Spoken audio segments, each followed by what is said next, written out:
नमस्कार.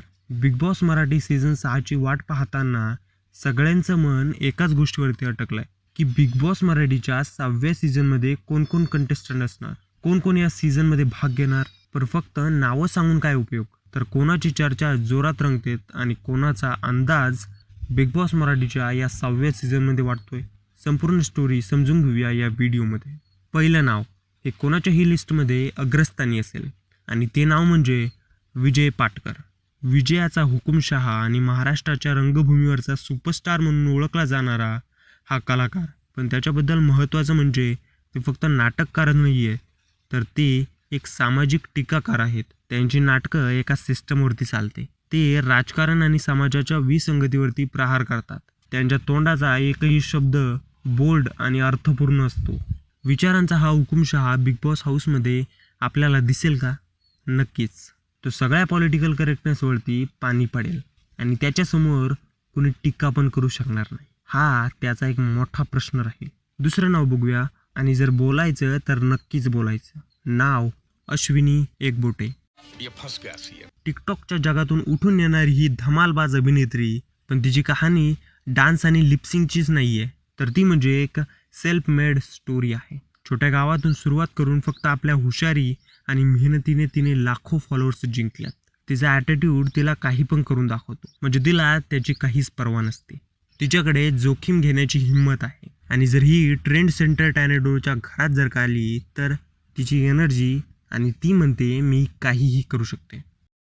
साला ये दुख काय खत्म नहीं होता बे. पण खरंच इथे तिची सोशल मीडिया स्ट्रॅटेजी कामात येईल का? नंबर 3, बिग बॉसने वाईल्ड कार्ड सोडलं तर त्यात एक नाव नक्कीच असेल आणि ते म्हणजेच आपला कॉन्ट्रोवर्सीचा किंग राज लाड. हे आधीच सीझन 2चे स्पर्धक होते, जिथे त्यांनी त्यांचे मुद्दे आणि विवाद या 2 शब्दांना एक नवा अर्थ दिला होता. बाहेरच्या जगात ते एक सक्रिय सामाजिक कार्यकर्ते देखील आहेत. कोणत्याही विषयावरती मागं हटणार नाही हे त्यांनी पूर्वीच सिद्ध केलं आहे. त्यांच्याकडे एक फिल्टर नसतो. सीझन 2मध्ये पाणीचा मुद्दा उठवून त्यांनी खूप चर्चा केली होती. कॉन्ट्रोवर्सीचा किंग म्हणून परत आले तर चांगलाच कमबॅक होईल. ते सगळे नियम आणि सगळे गटबाजी उलटून पुलटून टाकू शकतात. पण यंदा त्यांना सपोर्ट मिळेल का? हा प्रश्न नेहमीच राहील. नंबर 4, हास्याच्या आडचा एक धारदार मन असणारा सुहास पळशीकर. कैसा लगा मेरा मजाक? त्याची ती हास्य सम्राट म्हणून ओळख ही पण लक्षात ठेवा. ते फक्त हसवतच नाही, तर ते लोकांच्या मनातील भावना ओळखतात. त्यांचं कॉमेडी, त्यांचा जोक्स सगळ्यापेक्षा लाईव्ह आणि वेगळा आहे. त्यांचं कॉमेडी हे साधे जोक सांगण्यापेक्षा लाईफ ऑब्झर्वेशनवरती जास्तच आधारित असतं. त्यांनी अनेक गंभीर नाटकांमध्येही काम केलं आहे, म्हणजेच त्यांच्यात एक धारदार अंतर्दृष्टी आहे. ही हास्याच्या आड लपलेली असते. हे जर बिग बॉस मराठीमध्ये आले तर एखाद्या सायलेंट ऑब्झर्वर प्रमाणे सगळ्यांचीच वर्तवणूक बघत राहतील आणि योग्य वेळी हसवेल. ते बोटं आणि हा खेळ त्यांच्या बाबतीत फक्त फन म्हणून नाही आहे, तर तो एक सायकोलॉजिकचा गेम पण खेळू शकतो.